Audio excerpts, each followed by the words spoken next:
जय स्वामीनारायण विद्यार्थी मित्रों, बायोलॉजी ई विद्याना क्लास में आपનું સ્વાગત છે।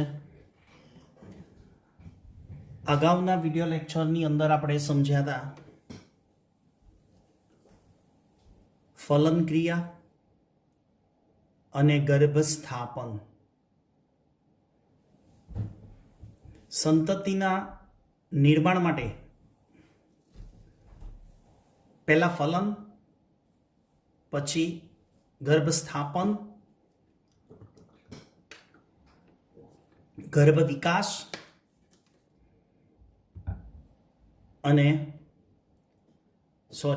ફલન, ગર્ભસ્થાપન, ગર્ભધારણ અને ગર્ભ વિકાસ અને પૂર્ણ ગર્ભ વિકાસને અંતે પ્રસવ ક્રિયા, ત્યારે સંતતિ નિર્માણ થાય। હવે લિંગી પ્રજનનની આ એક સમગ્ર ઘટના છે, પણ આપણે એને સમજવા માટે એક એક ટોપિક વાઇઝ સમજીએ છીએ। આજના વિડીયો લેક્ચરનો ટોપિક હશે 5.6, જેનું નામ છે ગર્ભધારણ। શું ટોપિક છે આજના વિડીયો લેક્ચરનો? ગર્ભધારણ અથવા ગર્ભાવસ્થા। હવે એ ગર્ભાવસ્થા સમજ્યા પછી ગર્ભ વિકાસને સમજીશું। ગર્ભધારણ એટલે જરાયુનું નિર્માણ। આપણે ગર્ભસ્થાપનમાં યાદ રાખજો વિદ્યાર્થી મિત્રો, એવી સમજ આપી હતી કે એન્ડોમેટ્રિયમ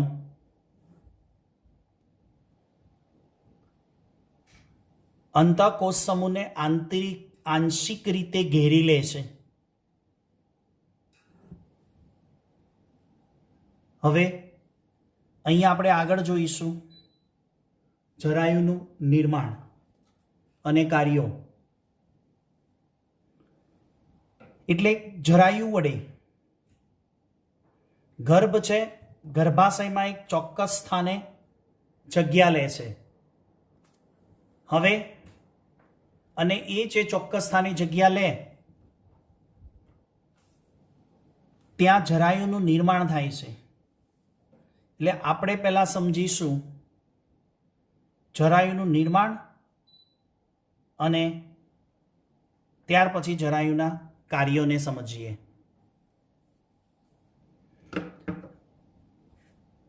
પહેલા જરાયુનું નિર્માણ અને પછી કાર્ય। જરાયુ નિર્માણ એટલે શું?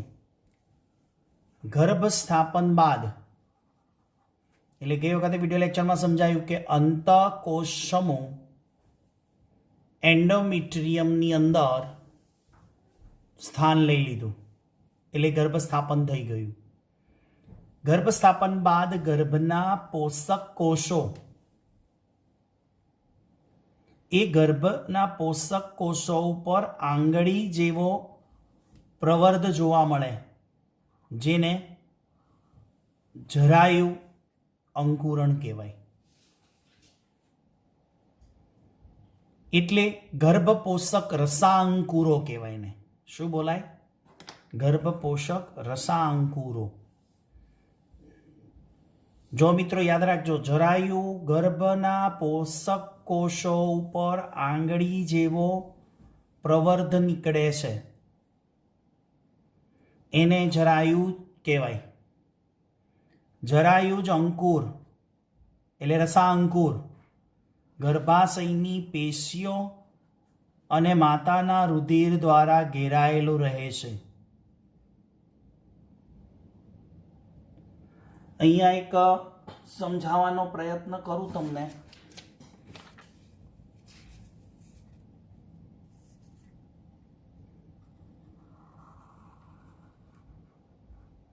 આ ગર્ભાશયનું એન્ડોમેટ્રિયમ,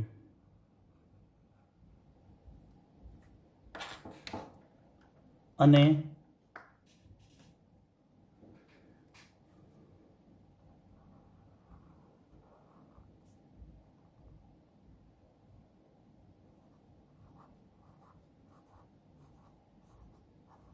આની વાત થઈ હતી.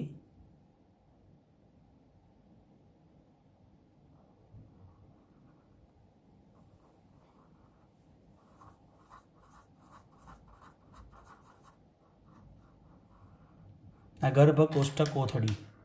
આ આંતરિક કોષ સમૂહને ગર્ભાશયની દિવાલે આંશિક રીતે ઘેરી લીધો, એટલે આ આંતરિક કોષ સમૂહ છે. અને આ ગર્ભ કોષ્ઠક કોથળીમાં ગર્ભ પોષક સ્તર કહેવાય. બરાબર. હવે એ જે છે ને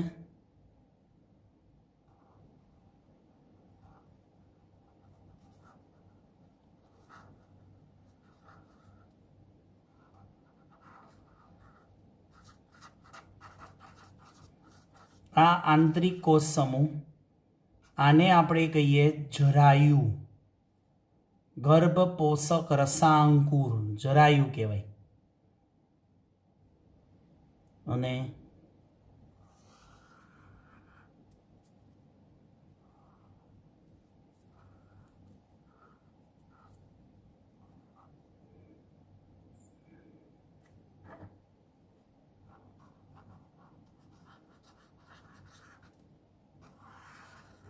આ રીતે.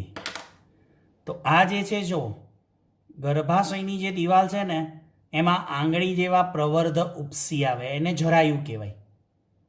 અને એ આ ગર્ભ પોષક સ્તર છે ને એમાંથી જ બન્યા છે, પણ એ ગર્ભાશયની દિવાલ એન્ડોમેટ્રિયમની અંદર બન્યા, જેના વડે આ આંતરિક કોષ સમૂહ, જેને ભવિષ્યમાં ભ્રૂણ કહેવાનો છે, એનું આ ગર્ભાશયની દિવાલ સાથે જોડાણ થયું, એટલે ગર્ભધારણ થયો કહેવાય. એ જરાયુ અંકુરણ છે એ ગર્ભાશયની પેશી એકબીજા સાથે જોડાઈને સંયુક્ત રીતે ભ્રૂણ અને માતાના રુધિર વચ્ચે રચનાત્મક ક્રિયાત્મક એકમ બનાવે. એટલે આ જરાયુ અંકુરણ અને ગર્ભાશયની પેશી, આ જરાયુ અંકુરણ, આ જરાયુ અંકુરણ અને ગર્ભાશયની પેશી એકબીજા સાથે જોડાઈને સંયુક્ત રીતે ભ્રૂણ, એટલે આ ભ્રૂણ, અને માતાના શરીર વચ્ચે, એટલે આ ગર્ભાશયની દિવાલ એટલે માતાનું શરીર વચ્ચે રચનાત્મક અને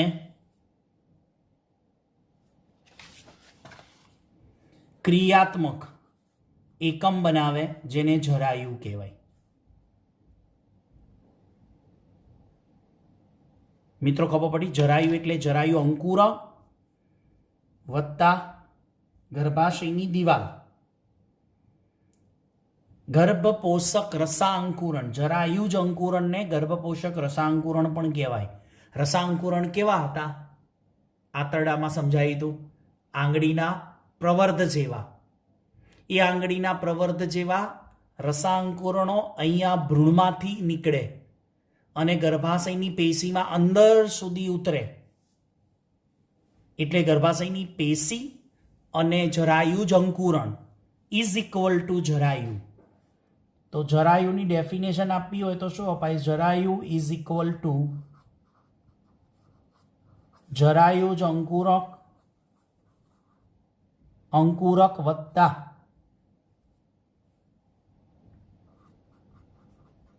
ગર્ભાશયની પેશી. આ રીતે સમજવું. હવે એ જરાયુનું કાર્ય શું? તો જરાયુ ભ્રૂણને શું આપશે? એટલે જરાયુ કોના સંપર્કમાં છે? ગર્ભાશયની પેશી અને ભ્રૂણની વચ્ચે છે. ક્યાં છે? આ ગર્ભાશયની દિવાલ છે, પેશી, આ ભ્રૂણ છે અને આ જરાયુ છે. તો આ જરાયુ વડે માતાના ગર્ભાશયની પેશીમાંથી રુધિર મળે, O2 યુક્ત રુધિર મળે, પોષણ મળે, અને આ જે ભ્રૂણ છે ચયાપચય દર્શાવે ત્યારે CO2 ઉત્પન્ન કરે. એ CO2 માતાની રુધિરમાં જાય ઉત્સર્ગ દ્રવ્યોનો નિકાલ કરે. એટલે જરાયુ વડે શું થાય? આપલે થાય. જરાયુ વડે શું આપલે થશે? O2 અને પોષક ઘટકો પૂરા પાડે. જ્યારે CO2 અને ઉત્સર્ગ પદાર્થોનો નિકાલ થાય, આને આપલે કહેવાય. O2 આપે, CO2 મુક્ત કરે, જે માતાના ગર્ભાશય અને પછી માતાના રુધિરમાં પ્રવેશે. પોષક દ્રવ્યો માતાના ગર્ભાશયની દિવાલમાંથી ભ્રૂણને મળે, પણ એ ચયાપચય કરે ભ્રૂણ, એટલે ઉત્સર્ગ પદાર્થો ઉત્પન્ન કરશે. એ ઉત્સર્ગ પદાર્થો માતાના જરાયુ વડે માતાના ગર્ભાશયની દિવાલમાં આવે અને દિવાલથી રુધિરમાં જાય અને રુધિરથી માતાના ઉત્સર્ગ દ્વાર વડે એનો નિકાલ થાય. એટલે જરાયુ ટૂંકમાં છે શું? ભ્રૂણ અને માતાના ગર્ભાશયની દિવાલ વચ્ચેનું એક માધ્યમ છે, અને એના વડે ભ્રૂણ ગર્ભાશયની દિવાલ સાથે જકડાઈ રહે, જોડાઈ રહે, એટલે એને કહેવાય ગર્ભધારણ. ભ્રૂણનું કદ વધે એટલે જરાયુ ગર્ભનાળ વડે ભ્રૂણ સાથે જોડાયેલું રહે. હવે મિત્રો બીજી આકૃતિ જુઓ. હવે આ માતાના ગર્ભાશયની દિવાલ છે.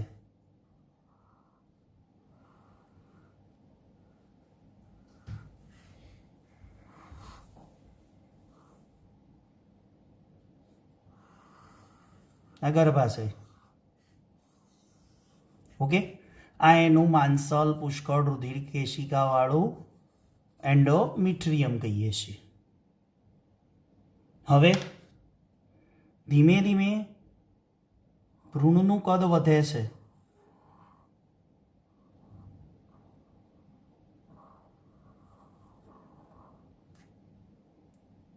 આને આપણે કહીશું ભ્રૂણ. આને આપણે કહીશું ગર્ભનાળ.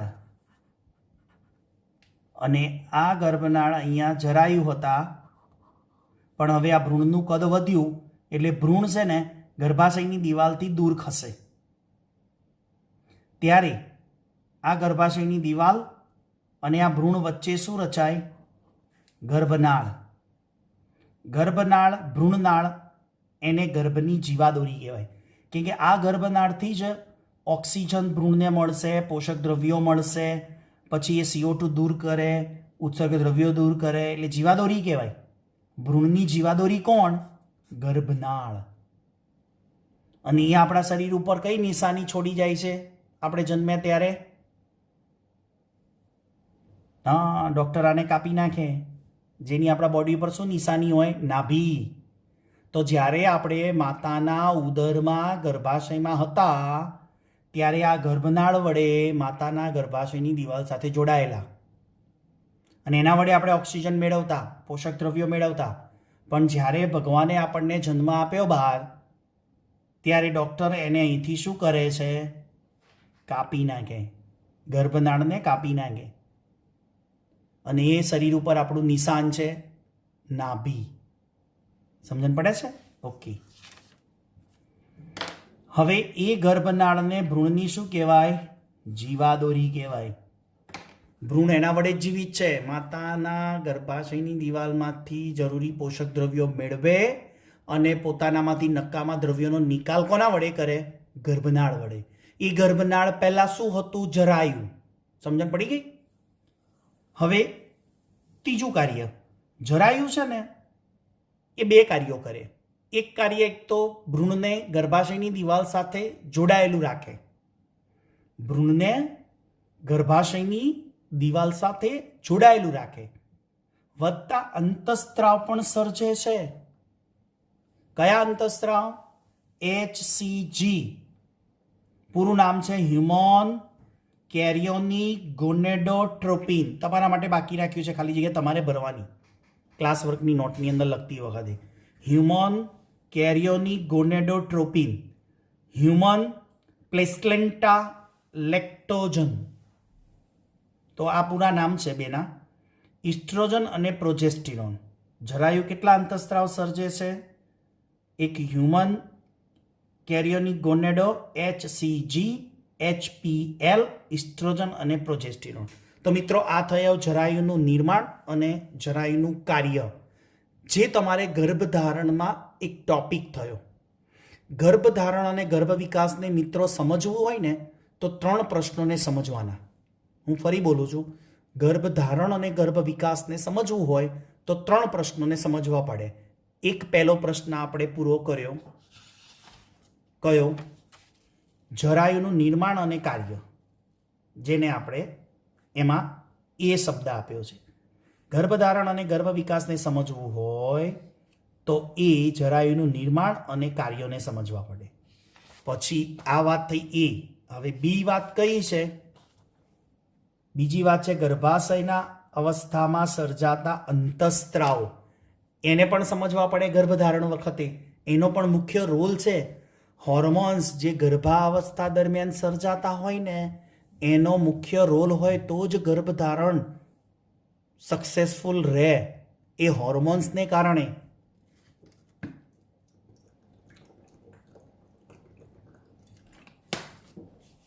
એ શું કાર્ય કરશે? એ કયા અંતઃસ્ત્રાવ છે? તો 3 અંતઃસ્ત્રાવ તો હમણાં સમજાયા. એક HCG, HPL. HCG એટલે હ્યુમન કેરિયોનિક ગોનેડોટ્રોપિન, હ્યુમન પ્લેસેન્ટલ લેક્ટેજન અને રિલેક્સિન. કેટલા અંતઃસ્ત્રાવ? 1, 2 અને 3. કેટલા અંતઃસ્ત્રાવ? 1, 2 ને 3 અંતઃસ્ત્રાવ. એ 3 અંતઃસ્ત્રાવો છે એ માત્ર ગર્ભધારણ દરમિયાન સર્જાય.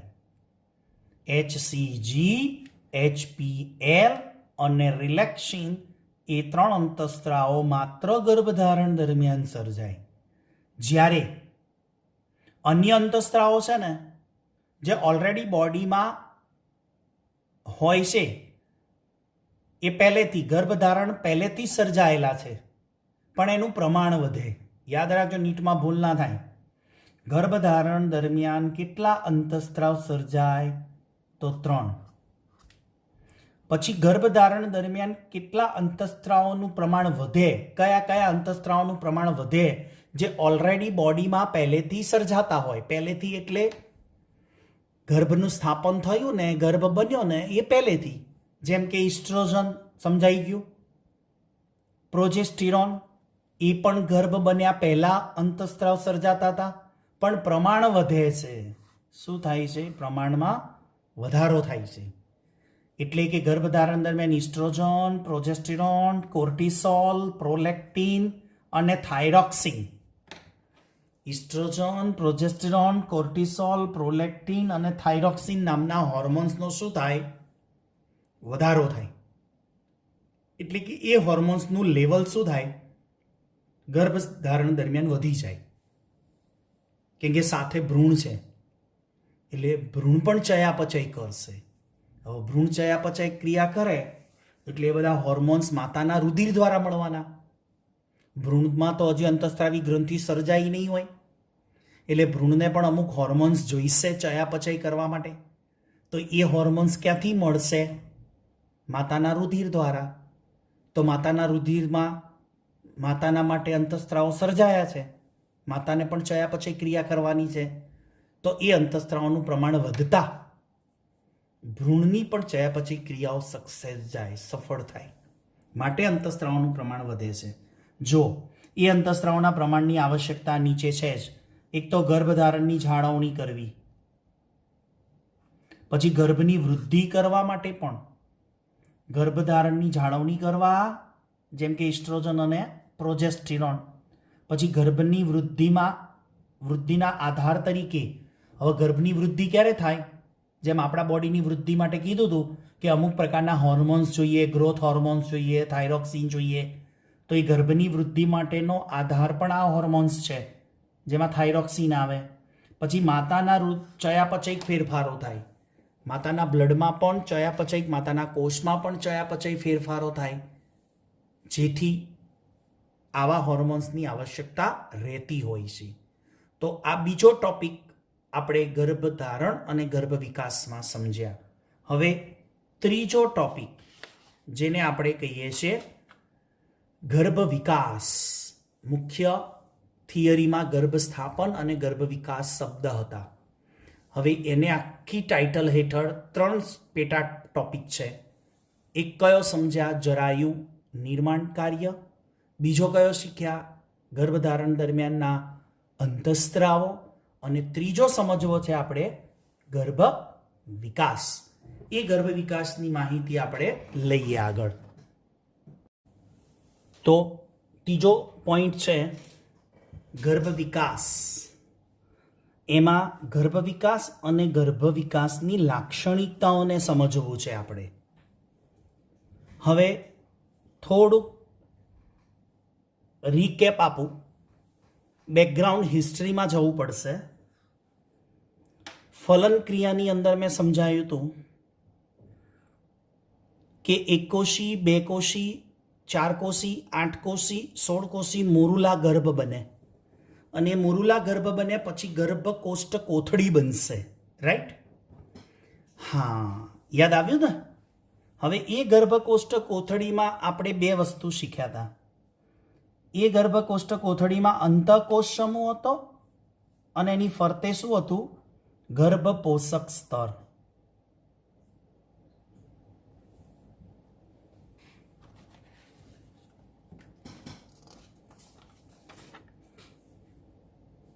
આ ગર્ભ કોષ્ઠ કોથળીની વાત કરીએ.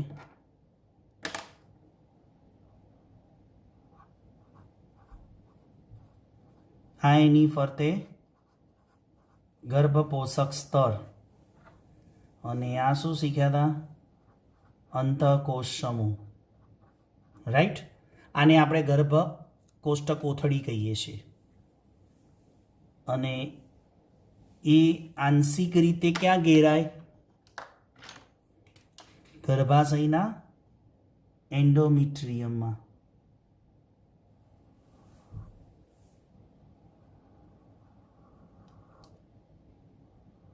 સમજણ પડે છે? જો આકૃતિ.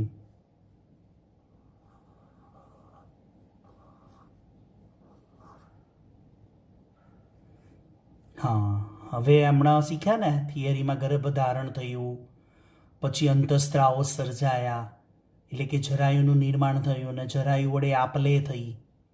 હવે આ આંતરિક કોષ સમૂહ જ્યારે અહીંયા અંદર સમાઈ જાય તો આપણને 2 ભાગ મળે છે. એક ગર્ભ પોષક સ્તર અને બીજો ભાગ મળે છે આપણને અંતઃકોષ સમૂહ. બરાબર? 2 ભાગ છે જે આપણને તમને બેકગ્રાઉન્ડ હિસ્ટ્રી આપી, મેં રીકેપ આપ્યું. હવે જે અંતઃકોષ સમૂહ છે એનું શું થાય અને આ ગર્ભ પોષક સ્તર છે એનું શું થશે એ બંનેનું સમજીએ એટલે ગર્ભ વિકાસ સમજ્યા કહેવાય. જો આગળ એમ્બ્રિયો ડેવલપમેન્ટ. અને મિત્રો, શુક્રકોષ જનનની ક્રિયા શીખ્યા, અંડકોષ જનનની ક્રિયા શીખ્યા. ત્યાર પછી આપણે ફલન, ફલન પછી ગર્ભસ્થાપન, ગર્ભસ્થાપન પછી ગર્ભ વિકાસ અને 9 મહિનાનો ગર્ભ વિકાસ શીખવાનો છે. બહુ કન્ફ્યુઝન કરતા નહીં અને બહુ કન્ફ્યુઝન થતા નહીં. કારણ અત્યારે વિડીયો લેક્ચર પ્રમાણે ચોપડીની એનસીઆરટી લાઇન ટુ લાઇન સમજી લો અને આના માટે એક 30 થી 32 મિનિટનો એક એચડી ફૂલ એચડી ડેફિનેશન સાથે હાઈ રિઝોલ્યુશન વત્તા આપણી ચોપડીના line to line word to word પ્રમાણે સરસ મજાનો એક વિડીયો છે જે તમને ઘણું બધું એક્સપ્લેન કરી જશે, જેથી થિયરીનો કોન્સેપ્ટ ક્લિયર થઈ જશે. શુક્રકોષની જર્ની, અંડવાહિનીમાં જે ઇથમસ તુંબિકા ઇથમસ જોડાણ સ્થાને ફલન થયું એ, મોરુલા ગર્ભ બન્યો, બહુ 3D એનિમેશન છે આખું. અને એ 3D એનિમેશન બને તો આ વિડીયો લેક્ચરની સાથે કાલે મંગળવારે સવારના વિડીયો લેક્ચરમાં તમને મૂકી દઉં છું, જેમાં 9 મહિનાના 9th મંથ સુધી બાળકના અંગો બોડીમાં કેવી રીતે આવે છે 1 by 1 એની પણ સરસ મજાની જૂના સિલેબસ અને આ નવા સિલેબસ પ્રમાણેની સમજૂતી એ 3D એનિમેશન વિડીયોમાં છે. તો ખાસ તમે એને જોજો, સમજજો એટલે તમારે આ પાછળના સેશનની થિયરીનો કોન્સેપ્ટ ક્લિયર થઈ જશે. ચલો આગળ વધીએ. હવે બે વસ્તુ મેં તમને કીધી, અંતઃકોષ સમૂહ અને ગર્ભપોષક સ્તર, બંનેનું શું થશે એક્ઝેક્ટ જોઈ લઈએ. અંતઃકોષ સમૂહમાંથી એક ચપટી તકતી બનશે જેને ભ્રૂણીય તકતી કહેવાય. હવે એ ભ્રૂણીય તકતી કેવી હોય એનું થોડુંક આઈડિયા અહીંયા તમને ડ્રોઈંગથી આપું છું.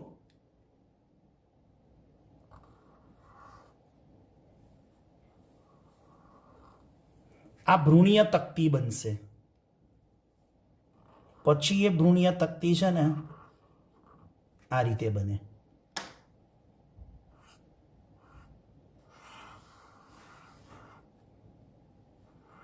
આ ફરતે બાહ્ય ભ્રૂણીય કલાઓ બનશે. આ ભ્રૂણીય તકતી છે અને આ ભાગ છે ને માતાના ગર્ભાશયની દિવાલ છે. ઓકે, જો હું બીજા કાગળની અંદર તમને જે પ્રમાણેની પરિસ્થિતિ બતાવી હતી ને એ જ પ્રમાણેનું તમને સમજાવું કે આ પ્રકારેનું અહીંયા મેં ડ્રોઈંગ દોરેલું છે.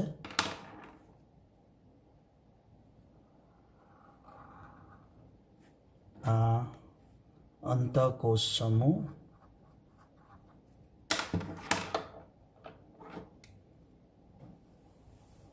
આંતરિક રીતે ઘેરાઈ ગયો. પછી એ ભ્રૂણીય તકતી કેવી બને અંતઃકોષ સમૂહમાંથી?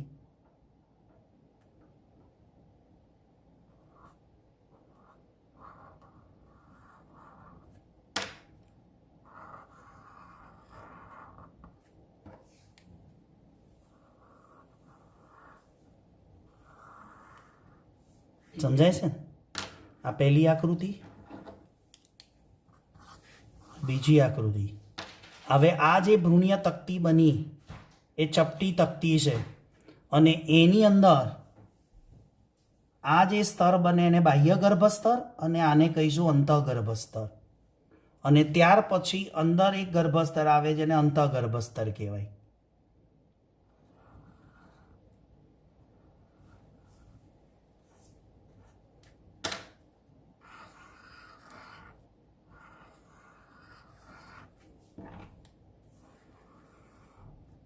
સમજાય છે? તો આ બાહ્ય ગર્ભસ્તર, આ મધ્ય ગર્ભસ્તર અને આંતઃગર્ભસ્તર. જો એ ભ્રૂણીય તકતીમાંથી બાહ્ય ગર્ભસ્તર અંતઃગર્ભસ્તર બને અને ભ્રૂણીય તકતી લંબાય અને પ્રાથમિક રેખા બનાવે અને એ પ્રાથમિક રેખામાંથી મધ્ય ગર્ભસ્તર બન્યા. તો કેટલા ગર્ભસ્તરની રચના થઈ? બાહ્ય ગર્ભસ્તર, અંતઃગર્ભસ્તર, ત્યાર પછી મધ્ય ગર્ભસ્તર આવે એટલે ત્રિગર્ભસ્તરી પ્રાણી થયું. હવે એ ત્રણ ગર્ભસ્તરની રચના એટલે શું? એ ત્રણ ગર્ભસ્તરમાંથી અંગોનું નિર્માણ થાય. એટલે ત્રણે ત્રણ ગર્ભસ્તરમાંથી આપણા બોડીના વિવિધ અંગોનું નિર્માણ થશે. આને કહેવાય એમ્બ્રિયો ડેવલપમેન્ટ, ભ્રૂણ વિકાસ. પણ એ ભ્રૂણ વિકાસમાં સાથે સાથે ગર્ભપોષક સ્તરમાંથી શું બનશે? એનસીઆરટીમાં નથી, બાહ્ય ભ્રૂણીય કલાઓ બનશે. સમજો, ભ્રૂણની ફરતે એટલે કે બહારની બાજુએ આવેલી પટલમય રચના જેને કહેવાશે બાહ્ય ભ્રૂણીય કલાઓ. એ બાહ્ય ભ્રૂણીય કલા કેવી હોય? તો જુઓ,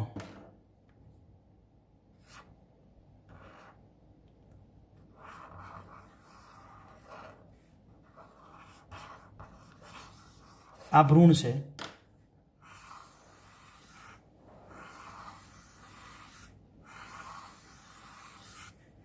આવી આ ભ્રૂણની ફરતે ભ્રૂણનું રક્ષણ કરતી આ પટલમય રચનાઓ છે અને આ માતાનું ગર્ભાશય છે, એની દિવાલ છે એન્ડોમેટ્રિયમ.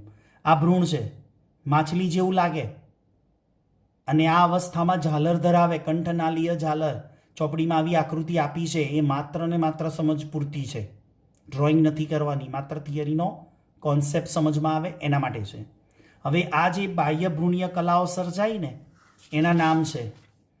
એ બાહ્ય ભ્રૂણીય કલાઓમાં ઉલ્વ કોથળી, ભ્રૂણ પોષક, ઉપનાળ અને જરદી કોથળી. કેટલી થઈ? 4 પ્રકારની ઉલ્વ કોથળી, ભ્રૂણપોષક, ઉપનાળ અને જરદી કોથળી, આ ચારે ચાર ભ્રૂણીય કલાઓ ભ્રૂણનું શું કરે છે? રક્ષણ કરે. તો મિત્રો, આ થિયરી ગર્ભ વિકાસની થઈ અને જોડે જોડે એ પણ સમજીએ ગર્ભ વિકાસની લાક્ષણિકતાઓ શું છે. ચલો ત્યારે એ લાક્ષણિકતાઓ એટલે શું? તો ગર્ભ વિકાસની મુખ્ય લાક્ષણિકતાઓ એટલે કયા મહિને ભ્રૂણનું શું વિકાસ છે એને આપણે ભ્રૂણની લાક્ષણિકતાઓ કહેવાય. ગર્ભ વિકાસની લાક્ષણિકતાઓ કહેવાય. પહેલા મહિને શું, બીજા મહિને શું, ત્રીજા મહિને શું, ચોથા મહિને શું. તો અહીંયા જે મુખ્ય લાક્ષણિકતાઓ આપી છે ને એની જ આપણે ચર્ચા કરીશું એનસીઆરટી પ્રમાણે. બાકી 1 થી 9 મહિના શું વિકાસ થયો સ્ટડી કરવો હોય ને તો એ હું વિડીયો મૂકવાનો છું. વત્તા સેમેસ્ટરની ચોપડીમાં એક આખું ટેબલ આપ્યું છે. એ ટેબલમાં દરેક મહિને ભ્રૂણમાં કયો અંગનો વિકાસ થાય, શું લાક્ષણિકતા છે, એ વિગતવાર સમજવું હોય તો જૂના સિલેબસની ચોપડી હાથ ઉપર મૂકી અને સમજવાનો પ્રયત્ન કરજો. એનસીઆરટી પ્રમાણે આપણે લઈએ કે પહેલા મહિને શું થશે, એટલે કે પહેલા મહિનાનો એન્ડિંગ એટલે પૂરા 1 મહિનાના અંતે ભ્રૂણનું હૃદય નિર્માણ થઈ ગયું હોય અને હૃદયની સાથે હૃદય ધબકવાનું પણ શરૂ થઈ ગયું હોય. એટલે જ્યારે ગાયનેક ડૉક્ટર એક ગર્ભવતી સ્ત્રી હોય એને જ્યારે ચેકઅપ કરતા હોય ત્યારે એના ઉદર ઉપર થેથોસ્કોપ ફેરવે એટલે હૃદયના ધબકારાનો અવાજ આવે. એનો અર્થ કે પહેલા મહિનાના અંતે હૃદય નિર્માણ થઈ ગયું હોય, જેથી હાર્ટબીટ ગર્ભવતી સ્ત્રીના હાર્ટબીટ ગર્ભ વિકાસ દરમિયાન વધારે હોય. નેક્સ્ટ, બીજા મહિનાના અંતે એટલે કે પૂરા 2 મહિનાના અંતે ગર્ભમાં ઉપાંગ અને આંગળીઓનું નિર્માણ થઈ ગયું હોય. બરાબર. ત્રીજા મહિનાના અંતે એટલે કે પૂરા 3 મહિના થાય ત્યાં સુધીમાં મુખ્ય અંગતંત્રો એટલે પાચન તંત્ર, શ્વસન તંત્ર, એ બધા ચેતાતંત્ર, અંતઃસ્ત્રાવી તંત્રનો વિકાસ શરૂ થઈ ગયેલો હોય. પછી ઉપાંગોની વાત થઈ. ઉપાંગોનો વિકાસ આગળ વધે. પછી બાહ્ય જનન અંગોનો વિકાસ થાય, પણ બાહ્ય જનન અંગો હજી ઓળખી ના શકાય. બાહ્ય જનન અંગમાં વિકાસ શરૂ થઈ જાય પણ એ તો 6ઠ્ઠા મહિને જાતિને ઓળખી શકાય. ત્યાં સુધી બાહ્ય જનન અંગો સ્પષ્ટ દેખાતા, સ્પષ્ટ ક્લિયર બન્યા ના હોય, વિકાસ શરૂ થઈ ગયો હોય. એટલે કે ટૂંકમાં જાતિને ક્યારે ઓળખી શકાય? જ્યારે બાહ્ય જનન અંગ ક્લિયર દેખાતા હોય ત્યારે. અને ક્લિયર ક્યારે દેખાય? સોનોગ્રાફીમાં, ડોપલર અસરમાં, ડોપલર મશીનમાં જ્યારે 6 મહિના થયા હોય ત્યારે. ત્યારે જ ડૉક્ટર કહી શકે કે ગર્ભની જાતિ કઈ છે, મેલ છે કે ફિમેલ. એટલે ડૉક્ટર જનરલી ગુડ ન્યૂઝ આપે ને કે બાબો છે કે બેબી છે, પણ એ જાતિ ઓળખવી ગુનો છે. એની ચર્ચા આપણે નેક્સ્ટ ચેપ્ટરમાં કરીશું. કેમ કે જાતિ ઓળખવી એ ઇન્ડિયામાં એક કાયદો બની ગયો છે અને એનો લો કે ડૉક્ટરને સજા થાય. 5મા મહિનાના અંતે ગર્ભનું પ્રથમવાર અંદર મૂવમેન્ટ થાય, એટલે ગર્ભ અંદર હલનચલન દર્શાવે. એટલે 5મા મહિને આલીઝ વેલ કરે. 3 ઇડિયટ જોયું છે ને? આલીઝ વેલ લાતો મારે છે ને, એ શું છે? પ્રથમવાર હલનચલન 5મા મહિનામાં શરૂ થઈ ગયું અને માથા ઉપર વાળ આવે ત્યાં સુધીમાં ટકલું હોય. એમ 6ઠ્ઠા મહિનાના અંતે શરીર ઉપર સૂક્ષ્મ વાળ. મિત્રો, સૂક્ષ્મ વાળ એટલે બધા છોકરાઓ પ્રશ્ન પૂછે ઘણીવાર. આ તો સારું છે અહીંયા સૂક્ષ્મ લખી કાઢ્યું છે એનસીઆરટીમાં. નહીં તો જૂના સિલેબસમાં તો એમ લખ્યું હતું શરીર ઉપર વાળ, એટલે ઘણા બાળકો ચાલુ લેક્ચરમાં પૂછે, શું સાહેબ મનુષ્યનું બાળક પહેલાં ગર્ભમાં રીંછ જેવું હોય? મેં કહ્યું તારી મમ્મીને પૂછી જોવાનું કે તું જન્મ્યો એટલે રીંછ જેવો હતો? ના, વાળ એટલે સૂક્ષ્મ વાળ એટલે રૂવાટી. આપણી બોડી ઉપર જે રૂવાટી છે ને એ ગર્ભને 6ઠ્ઠા મહિનાના અંતે એના ગર્ભની ઉપર નાની નાની વાળ જેવી રૂવાટી દેખાવાની હોય. પોપચા આંખથી અલગ પડે એટલે પોપચાનું હલનચલન ચાલુ થઈ ગયું હોય. એનો અર્થ કે ગર્ભને તો અંદર જે સંતતિ છે એને તો અંદર અંધારું જ હોય ને, કે લાઇટ થોડી હોય. પાપણોનું નિર્માણ થાય પછી 9મા મહિનાના અંતે શું હોય? ગર્ભ સંપૂર્ણ વિકસિત થઈ ગયો હોય અને વિકસિત બની અને વિઝાની રાહ જોતો હોય કે પૃથ્વી ઉપર જ્યારે આવવું હોય ને ત્યારે ભગવાન જોડે વિઝા લેવા પડે. એટલે આપણે થિયરીનું નામ શું છે? પ્રસવ ક્રિયા સુવાવડ, જેનો અલગથી આખો એક વિડીયો લેક્ચર આગળ બનશે કે કેવી રીતે પ્રસવ ક્રિયા મનુષ્યમાં શક્ય બને છે, હોર્મોન્સ અંતઃસ્ત્રાવોનો શું રોલ છે, સાથે સાથે એને ઇંગ્લિશમાં શું કહેવાય? ડિલેવરી કહેવાય. આ મનુષ્યમાં ડિલેવરી સમજવાની છે, નહીં કે એમેઝોન અને ફ્લિપકાર્ટની ડિલેવરી. તો મિત્રો, આવતા વિડીયો લેક્ચર સુધી સૌને જય સ્વામિનારાયણ.